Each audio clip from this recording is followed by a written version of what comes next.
My name is Megan, I am 36 years old. I'm an accountant, I count things for a living. Decimals, deductions, depreciation schedules. I notice the small things other people miss, because my dad taught me that the small things are never small.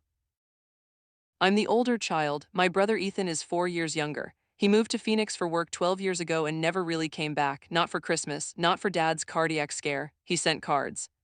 He called on birthdays. We loved each other in the way people love family they don't see, abstract, theoretical, easy to maintain from 2,000 miles away. He didn't know dad's bad knee was the left one now, not the right. He didn't know mom had stopped driving at night because the glare hurt her eyes. I knew those things, that's not bitterness. That's just the truth before the rest of this makes sense. My dad, Tom, worked construction for 42 years. Union man, framed houses in Michigan winters with his fingers split open from the cold. He never asked for help. Not when the scaffolding gave out in 1998 and he fell 2 stories. Not when his heart stuttered in his chest in 2021 and the doctors used words like ejection fraction and lifestyle modifications. After the cardiac event, he couldn't do stairs. Couldn't drive more than 20 minutes without his hands going numb. He never complained. He just got quieter. The kind of quiet that spreads through a house until I started noticing how he picked up his coffee. 2 hands, not because the mug was heavy, because his hands shook in the morning and he was trying to hide it. He saw me notice. We both pretended I hadn't. That night I went on Amazon and ordered a ceramic mug with a wide base, weighted with a handle big enough for his whole hand. I didn't gift wrap it. I didn't make a speech. I just left it on the counter next to his old one. The next morning he picked it up with one hand, took a sip, and looked at me over the rim. He didn't say thank you. He didn't need to. My mom, Linda, is the person nobody sees until you really look. For 3 years she'd been managing dad's medications. 7 pills in the morning, 4 at night. She drove him to cardiology in Traverse City every 3 months. She cooked everything low sodium. She did it all without a spreadsheet, without a complaint, without anyone clapping. Not even me, if I'm being honest. I came over on a Tuesday in October. The house smelled like chicken soup and fatigue. I found mom in the kitchen with her hands flat on the counter, eyes closed, head down. She wasn't crying, she was just holding herself up. The way you stand when your body is a building and the foundation is cracking and the counter is the only thing keeping the walls from falling in. She heard me and straightened. Just resting my back, she said. I knew she wasn't, and she knew I knew. We did what families do. We both lied and called it love. That was the day I started thinking. I had been saving money for 8 years. No vacation, no new car, no reason. Just a savings account I called something in my budget spreadsheet. After I saw mom in the kitchen, something became a place. I worked overtime for 21 months. Tax season, I billed 70 hours a week. April 15th would come and I'd go home to my 1-bedroom apartment, open Excel, and watch the number get bigger. There were nights I sat there with my eyes burning and the numbers blurring and I wanted to quit. I didn't, because every $1,000 was another foot of doorway. Every $5,000 was the difference between a shower dad could use alone and one he couldn't.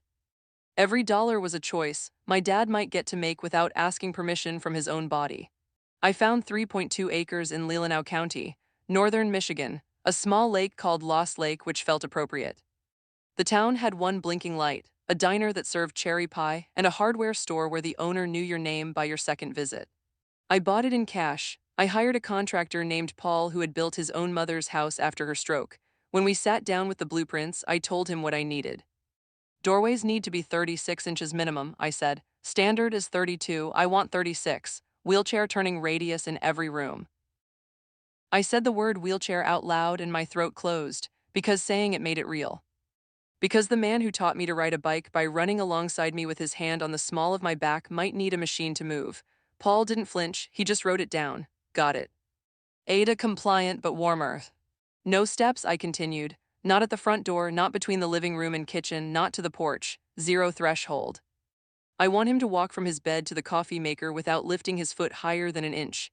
Grab bars in the bathroom, I said. Bench in the shower, handheld shower head. Floors, I want cork, soft if he... The kitchen, I said. Lower the counters on one side. Mom's 52, she's been reaching for 40 years. I want her to chop vegetables without her shoulders up by her ears. Paul kept writing. Then he looked up. Anything else? I pulled out a photo. It was of my dad, 35 years younger, holding me on a dock in Torch Lake. I was 6, holding a fishing rod that was bigger than me. He was crouched behind me, his hands over mine, both of us laughing. I need a path to the dock, I said. From the back door to the water, paved, smooth, no more than a 120 slope. I want it so gradual that you don't know you're going downhill. Wide enough for two people, but built for one person to walk alone. Paul studied the photo. He a fisherman. He was, I said. His dad was. Dad hasn't been on a dock in 8 years, not since the stairs got to be too much. Not since he was afraid of falling and not getting back up. I tapped the photo. I want him to walk to the water again by himself, with nobody holding his elbow, with nobody watching to make sure he doesn't die. Paul nodded. We'll build the path first, so he can see it while we build the rest. The house took 11 months. I didn't tell them. I wanted it to be a surprise for their 40th anniversary, June 14th. That morning I drove to their rental in town. Come on, I said. I want to take you to lunch, my treat. Dad was wearing his good shirt, the blue one Mom ironed. He was moving slow. It was a bad knee day. He didn't say it. He just breathed harder when he stood up from the chair. We drove for 30 minutes. The road narrowed, trees thickened. Then the lake appeared between the trunks, flat, silver, endless. Where are we going? Mom asked. I didn't answer. I turned into the driveway, gravel then concrete, zero threshold. Dad looked at the house. One story, cedar siding, big windows facing the water. He looked at me. He didn't say anything. He opened the car door. He stood up without using the doorframe for leverage. He walked to the front door. It was 36 inches wide. He pushed. It opened with 2 fingers because we'd put in offset hinges. He stepped inside. He saw the floors, continuous, no breaks, no lips between rooms. He saw the living room that opened into the kitchen with the lowered section of counter. He saw the hallway wide enough to turn around in with his arms out. He saw the bathroom through the open door, no curb on the shower, steel bar gleaming against the tile. He didn't say a word. He walked through the house like he was in church. He reached the sliding glass door to the back, 48 inches wide. He opened it. The porch was covered 12 feet deep. No step down. The path started right there. Concrete broom finish so it wouldn't be slick. It curved gently through the pines down toward the water. You could see the dock from here, 40 feet long, with a bench at the end I built myself. Dad stepped onto the path. I didn't follow. Mom didn't follow. This was his. He walked slow. His left knee, the bad one, didn't like the first 10 steps. He adjusted. He kept going. The path was so gradual that you didn't feel the descent. You just ended up at the water without realizing you'd traveled down. He reached the dock. He stepped onto it. No lip, no step. The boards were composite, no splinters, no warp. He walked to the end, 40 feet by himself. He stood there for 6 minutes, I counted. He just looked at the lake, then he sat on the bench. He put his hands on his knees. He was shaking. Mom came onto the porch next to me. She didn't cry. She put her hand on my arm, right above the elbow, the same spot Dad used to hold when he taught me to ride a bike. You built this for him, she said. I built it for both of you, I said. Dad came back up the path, slower now, tired. When he reached the porch, he didn't say thank you. He reached for my hand. His palm was rough, calloused from 40 years of work. He squeezed once. He couldn't get words out. He didn't need to. They moved in July 2nd. The next 6 months were the kind of good I had forgotten was possible. Dad drank coffee on the porch every morning at 7:03. I know because I started calling at 7:05 and he was always already out there, steam coming off the wide mug. He walked to the dock most days. Some days he made it to. Mom planted basil, thyme, and chives in pots by the kitchen window. She started sleeping through the night. Her laugh came back, not the polite one she used for company, but the real one, the one that Dad wired the porch light himself. It took him an afternoon. He had to sit on a stool and rest every 10 minutes. When the sun set, he flipped the switch. The light came on, warm, yellow. It hit the water and made a path of light to the dock. He looked at me and nodded once. First thing he'd built in 4 years. For 6 months, we had quiet. For 6 months, Dad was a man with a place to go in the morning. For 6 months, the house worked. Then Ethan came home. I was in the Glen Arbor market on a Saturday buying cheddar for Mom and whole wheat bread for Dad. My phone rang. Megan, your brother is here, Dad said. His voice was flat. The way he sounded when the snowblower wouldn't start, and he was deciding if he was angry. What do you mean here? I asked. At the house, he just showed up with a suitcase. I left the cart in aisle 3. I drove 22 minutes over the speed limit. There was a rental car in the driveway. A white Nissan Sentra. It was parked next to Dad's. The front door was open. I could hear Ethan's voice before I saw him. Friendly, light, the voice he used when he was selling something, a story, an idea himself. The voice that made people trust him in the first 30 seconds and question him in the next 30. I stepped inside. Ethan was in the living room, suitcase by his feet like he'd just walked in from the airport. He was 34 now, still had the same hair, same smile. He looked good, rested. Like a man who slept through the night. Hey sis, he said, I came home. Dad was in his chair by the window, the one that faced the lake. He had his coffee in the wide mug. He didn't look surprised to see me. He looked resigned, like he'd been expecting me to show up and deal with this. I looked at the doorways Ethan had just walked through without noticing they were wider. I looked at the floors he didn't trip on. I looked at the kitchen counter Mom could actually use. Everything I'd built for the man I loved most in the world. And I knew with the same certainty I used to find a penny error in $1 million ledger. Ethan hadn't come home for no reason. I just didn't know what he wanted yet. That night at dinner, Mom made pot roast. Dad ate slow. Ethan talked about Phoenix, his job in sales, his apartment, the heat. He asked Mom about her herbs. He asked Dad about the lake. He didn't ask about the house, didn't comment on the ramp, the bars, the path. It was like he was visiting any house, not the one his sister built for their father to die in with dignity. The next evening we were on the porch. Sunset, the porch light was on, making that path of gold on the water. Dad was in his chair watching it. Ethan was next to him with a glass of iced tea Mom had made. Ethan looked at the dock. He looked at Dad. He said, almost to himself, "Dad, do you really?" Dad said yes. Ethan took a sip of tea. "Is that safe?" He didn't say it mean, he said it concerned. The way you'd ask if a 5-year-old should walk to school alone. The way you plan a question that sounds like care but grows into doubt. Dad didn't answer. He just kept looking at the water, but his hands on the arms of the chair were white. The next morning, Dad didn't walk to the dock. He made coffee. He carried it to the porch in his wide mug. He sat down, he looked at the water, he didn't get up. The day after that was the same. I watched my dad give up the only thing he'd taken back in the last 6 months, and he gave it up because his son asked one quiet question.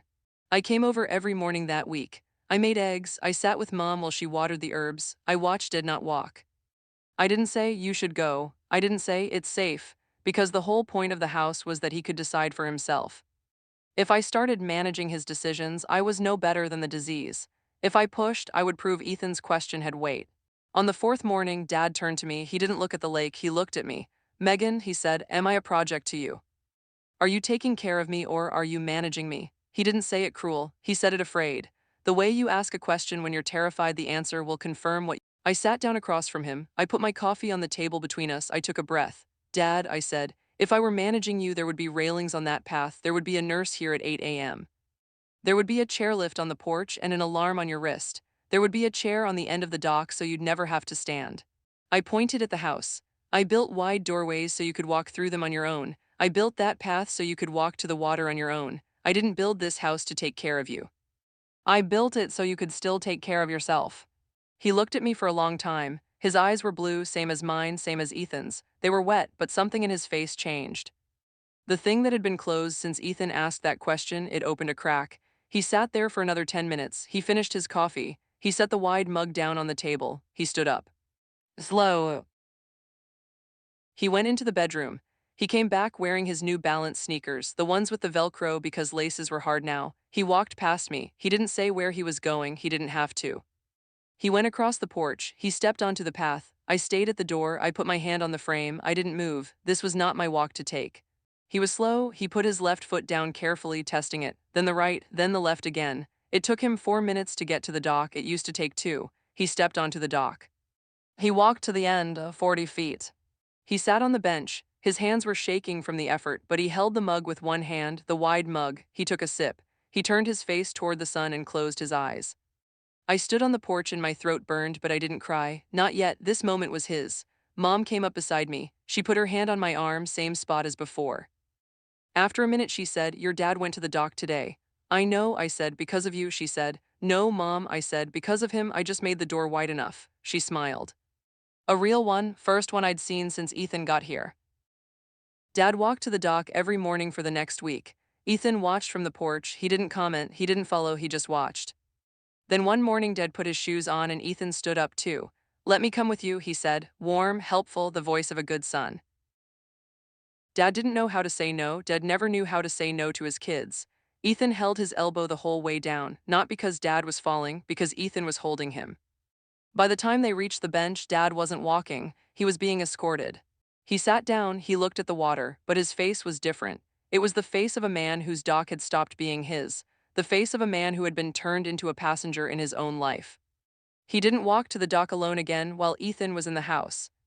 I started watching Ethan after that, not because I didn't trust him, because I do trust patterns, I trust numbers, I trust behavior over time. One afternoon I came in and Ethan was outside on the phone, pacing by the lake. His laptop was open on the kitchen table. I wasn't trying to snoop. The screen was on, the email was open. Subject line read, Final Notice. Preview line, Outstanding balance, $47,382. Payment required within 10 days to avoid. I closed the laptop. I didn't read more. I didn't need to. I understood. Ethan hadn't come home because he'd grown up. He hadn't come home because he missed Dad. He hadn't come home because he was sorry for missing 10 years. He came home because he ran out of options. After that, I listened to his words the way I audit a financial statement. I looked for what was underneath. Is it safe for Dad to live this far from a hospital? He said it at breakfast. Do you think Mom is overwhelmed managing all this? He said it while Mom was in the garden. Do you feel like you have a say in what happens here, Dad? He said it on the porch, too casual. They weren't questions, they were a sequence. A legal argument being built one sentence at a time. Isolate, doubt, dependency, control. The third week he brought a folder to dinner, manila, thick. He set it between the bread basket and the salt like it belonged there. I've been doing some research, he said, just out of curiosity. There are some really nice assisted living places about an hour from Phoenix. Warm year-round, good medical. I pulled some. He opened it, brochures, glossy photos of old people playing bingo and smiling at nurses, cost sheets, $8,000 a month, $9,500 for memory care. Dad reached out. He picked up the top brochure. He looked at it. He stood up, slow. He walked to the kitchen. He opened the drawer where Mom kept the takeout menus and the coupons and the batteries. He put the folder inside. He closed the drawer. His hand was shaking. I don't think Mom saw. I don't think Ethan saw. I saw. I've been watching his hands my whole life. He sat back down. He cut his pot roast. He didn't eat it. Nobody mentioned the folder again, but it was in the drawer. That night, Dad came out to the porch. I was sitting in the dark, no light on. He had something in his hand. Folded paper. He held it out. He didn't speak. I unfolded it. Last will and testament was printed at the top. Below that, power of attorney durable. Agent Ethan M. Brennan, Principal Thomas J. Brennan. The signature line was empty. Where did you get this? I asked. My voice was quiet, the way you talk when you're in a room with a bomb. He gave it to me this afternoon, Dad said. When your mother was at the store, he said it was just a precaution. In case something happened to me, he had a pen. He was watching my face when he handed it to me, watching how. Like I was already gone, Dad said. Like he was talking to a man who wasn't going to understand the words, so he had to watch my face to see if I was confused enough to sign. Dad sat down in the chair next to me. I put it in my pocket. I've been carrying it for 4 hours. I didn't know what to do with it. I held the paper. The weight of it was nothing. The weight of what it meant was everything. The doc question, the folder, the email, this. It wasn't concern, it was a sequence, it was a plan. Dad, I said, you did the right thing, you didn't sign, that's the right thing. He nodded, he looked out at the lake, the porch light wasn't on, he hadn't turned it on tonight. Megan, he said. My own son tried to get me to sign away my life while watching my face like I was already dead. I know, Dad, I said. I know. The next morning I was making coffee. There was a man in the backyard. Khakis, polo shirt, clipboard, camera with a long lens. He was taking pictures of the house, the back porch, the path, the dock. Dad was at the edge of the porch. His hands on the railing. Sir, what are you doing here? The man smiled, professional, rehearsed. I'm here. Dad said, what appraisal? I stepped outside. Dad turned and looked at me. His face was the face of a man who just found out his house was being measured for sale and he was the last to know.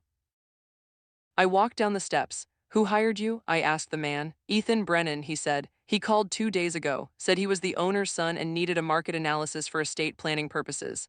I told the appraiser to leave. I didn't yell, I didn't threaten, I just said, you don't have permission to be here. This is private property. You need to leave now or I'm calling the sheriff. He looked at me, he looked at Dad on the porch, he saw something in our faces. He put the lens cap on his camera, closed his clipboard and walked back to his silver Toyota. Men like that never do. I watched him drive away. The gravel popped under his tires. When I couldn't see his car anymore, I went inside. Ethan was in the kitchen, he was making a sandwich. Turkey, Swiss, Mom's homemade bread. He was acting like it was any Tuesday, like a man hadn't just been in our backyard photographing Dad's life for a listing. Why was there a man taking pictures of Dad's house? I asked. I kept my voice level, accountant voice, the one I use when a client is missing $80,000 and I already know where it went. Ethan didn't look up from the sandwich. We need to know what the place is worth, he said. It's responsible, due diligence. You of all people should understand that, Megan. You're the numbers person. He said it like an insult. You don't call an appraiser unless you're thinking about selling, I said. He finally looked up. Nobody's talking about selling. He said it too fast, then he added, but look around, be realistic. This place is too big for two old people, the maintenance alone.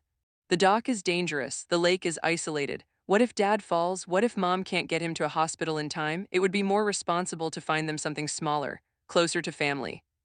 Closer to medical care. He meant closer to him, in Phoenix, where he could manage the money, where he could manage them.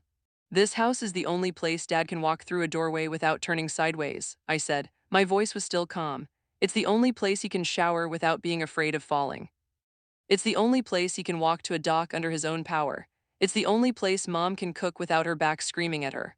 I stepped closer to the counter. You don't know any of that because you weren't here when I was building it. You weren't here when I was on the phone with the ADA consultant crying, because I couldn't decide between a zero-threshold shower and a walk-in tub. You weren't here when I was in the tile store having a panic attack over the word wheelchair. Ethan put the knife down, he looked at me. And the brother I grew up with, the one who used to let me have the last popsicle, who taught me to throw a baseball, who stood between me and the bully in third grade, that brother came out from behind the stranger. You know what this is really about, he said. His voice was low. You spent 2 years quietly making yourself the only person who matters in this family. You built a house and now you decide who walks where in it. You control the money, you control the doctors, you control Dad. He pointed at me, his finger was shaking. I'm their son too. Where's my name? It's not on the deed, it's not on the bank accounts, it's not on the medical proxy, it's not on anything. You erased me.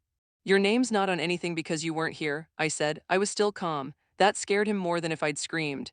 When Dad was in the hospital after his cardiac event, you sent flowers. I was in the room holding his hand when he thought he was dying.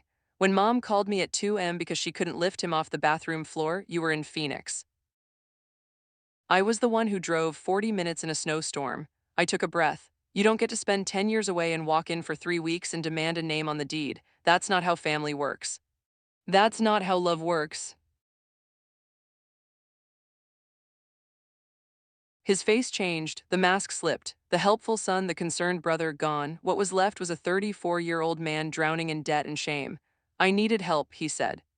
His voice cracked on the word. I'm drowning, Megan. I lost my job 6 months ago. I'm $47,000 in credit card debt. The IRS is sending letters. I needed help. I did not soften. I couldn't because I knew what came next. I'm sorry you needed help, I said, but you didn't come home to ask for help. You came home to take it.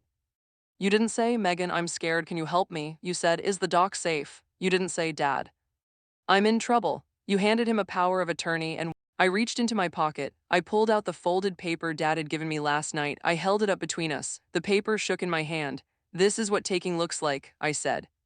This is what it looks like when you decide your father is a bank account and not a man. The color went out of Ethan's face, all of it. He looked like he was going to be sick. The sliding door opened. Dad walked in, slowly. He'd been on the porch. He'd heard everything. Of course he had. The door was open. His hearing was bad, but not that bad. He didn't look at Ethan. He didn't look at me. He looked at the floor, at the wide space between the kitchen and the living room, the space I built so he wouldn't have to turn sideways. Then he looked at Ethan, then at me, then back at Ethan. I may be sick, he said. His voice was quiet. My dad has never raised his voice in his life, not when I totaled his car at 16, not when the bank almost foreclosed in 2008. Not when the doctor said congestive heart failure. But that sentence, I may be sick, had more weight than if he'd screamed it. But I am not deaf, he finished. I'm tired of people standing in my own house talking about my life like I'm not in the room, like I'm a problem to be solved. Like I'm already gone. Ethan looked at him, his mouth opened, he started to say something. Dad, then he stopped. He saw Dad's face, he saw my face, he saw the paper in my hand. He set his glass of water down on the counter. He did it too hard. Water sloshed over the side and onto the cork floor. It didn't splash, it just pooled because the floor was flat.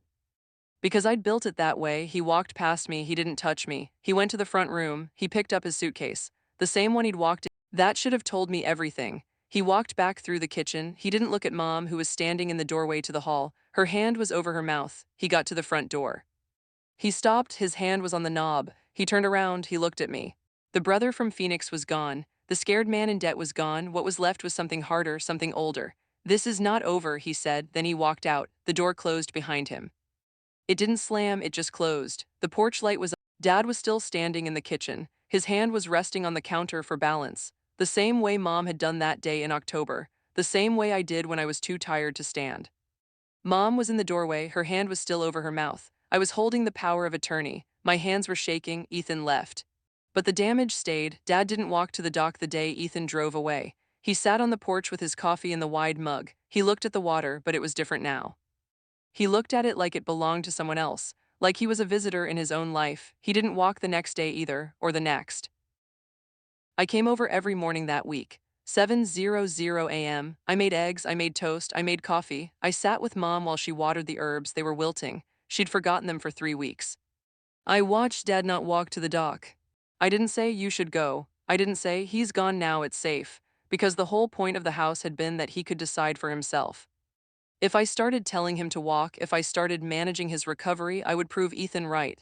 I would prove that Dad needed managing, that he was a project.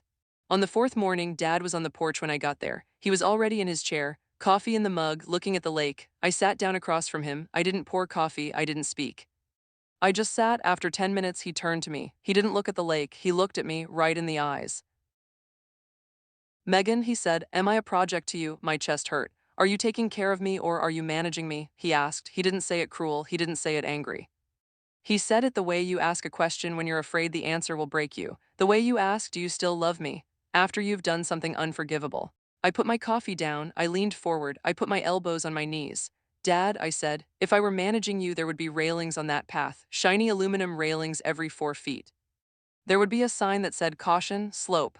There would be a nurse here at 8 a.m. to take your blood pressure and tell you when to eat." I looked at the house behind me. If I were managing you, there would be a chairlift on the porch. There would be an alarm you wear on your wrist that calls 911 if you fall. There would be a hospital bed in the living room. There would be a chair on the end of the dock so you'd never have to stand up. I looked back at him. "I didn't build any of that, Dad. I built wide doorways because I wanted you to walk through them on your own. I built that path because I wanted you to walk to the water on your own. I built that bench because I wanted you to sit when you decided to sit, not when someone told you to." I felt my eyes get hot. "I didn't build this house to take care of you. I built it so you could still take care of yourself, so you could still be you, so you could still be Dad."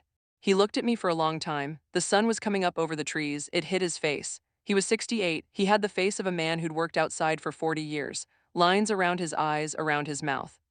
But his eyes were still blue, still clear. Something in his face softened. The thing that had been closed since Ethan asked, "Is that safe?" It opened, not all the way, but enough. He sat there with his coffee for another 20 minutes.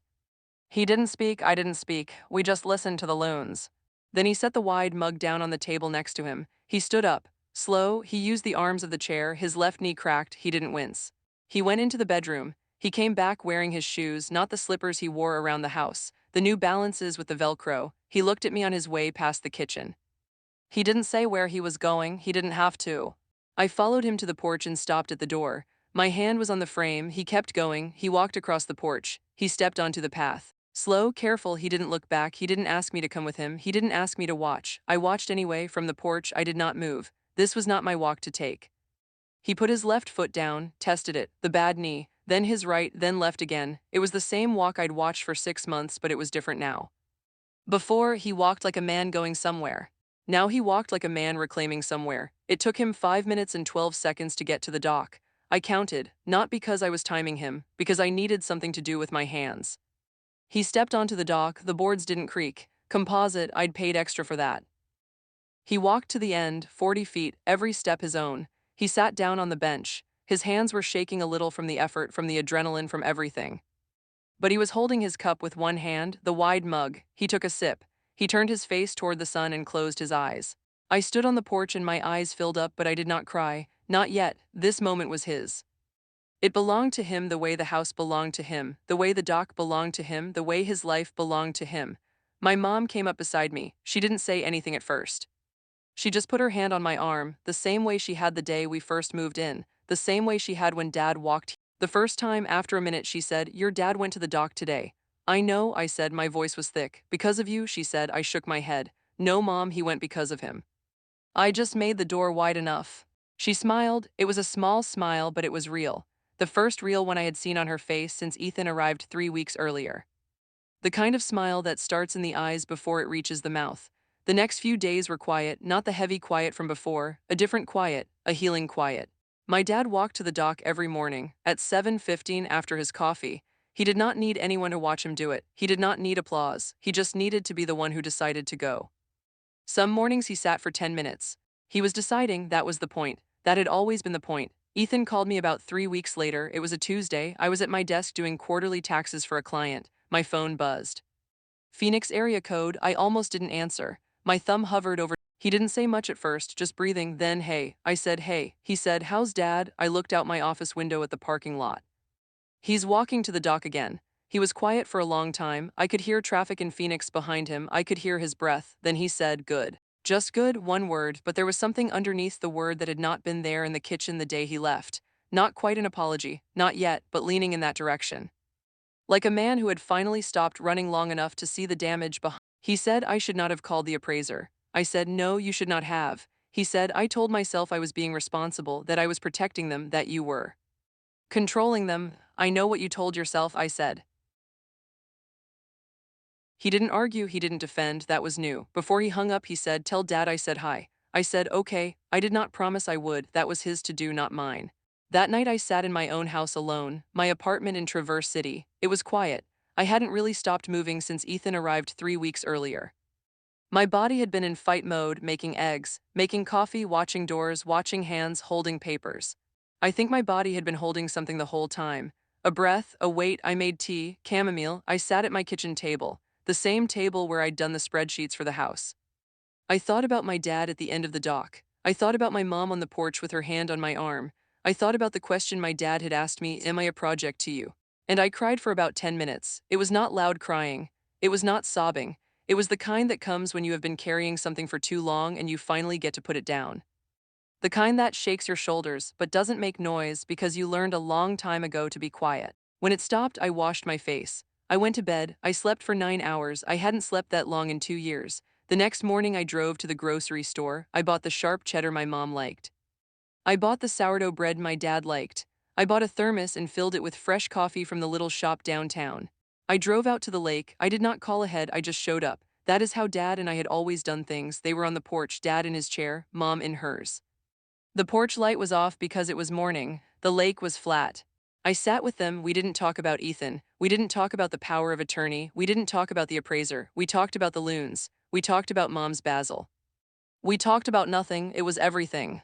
A few days later, dad gave me a note. He handed it to me without saying anything. We were on the porch.